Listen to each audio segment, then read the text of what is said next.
നേന്ത്രക്കായുടെ തൊലിയുടെ തോരൻ കഴിച്ചിട്ടില്ലാത്തവർ ഈ വീഡിയോ കണ്ടതിന് ശേഷം ഒരു പ്രാവശ്യമെങ്കിലും ഇത് ഉറപ്പായിട്ടും ഉണ്ടാക്കി നോക്കണം, ഇഷ്ടപ്പെടും.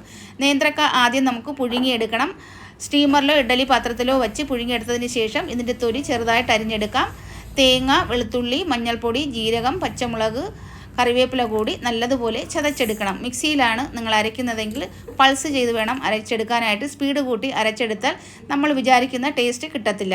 കടായി ചൂടാക്കി 1 സ്പൂൺ എണ്ണയൊഴിച്ച് കടുകിട്ട് പൊട്ടിച്ചതിന് ശേഷം വറ്റൽമുളക്, കറിവേപ്പില, ചെറിയ ഉള്ളി കൂടിയിട്ട് മൂപ്പിച്ചതിന് ശേഷം ഈ അരപ്പ് ഇതിലേക്ക് ഇട്ട് കൊടുത്ത് ആവശ്യത്തിന് ഉപ്പ് കൂടി ചേർത്ത് നല്ലതുപോലെ ഇളക്കി പച്ചമണം മാറി വരുമ്പോൾ ഈ വേവിച്ച് വച്ചിരിക്കുന്ന ചെറുതായിട്ട് അരിഞ്ഞ നേന്ത്രക്കായുടെ തൊലി ഇതിലേക്കിട്ട് നല്ലതുപോലെ ഇളക്കി യോജിപ്പിച്ചെടുക്കാം. ഇത് ഇങ്ങനെ ഇളക്കി യോജിപ്പിച്ചെടുത്ത് വരുമ്പോൾ തന്നെ നല്ല മണമായിരിക്കും ഇത്.